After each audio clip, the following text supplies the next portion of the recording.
This is day 14 of the build. Took a little bit longer to rip this truck apart than I thought it would. Found some problems though. Thank goodness I ended up ripping things apart. The drain plug on this air tank actually faces towards the side instead of the bottom. Pretty tough to drain it.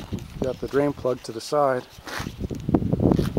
It also has the tank actually, it leans to the left, which is away from the drain plug area.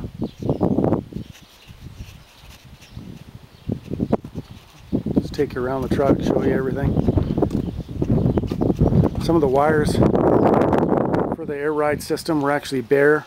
There were no connectors on them, and they were actually just twisted together.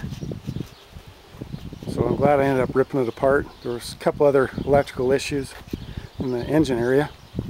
I'll show you that when I go put it back together. So now basically the fun starts. I get to put the other body on this thing. Here's the cab.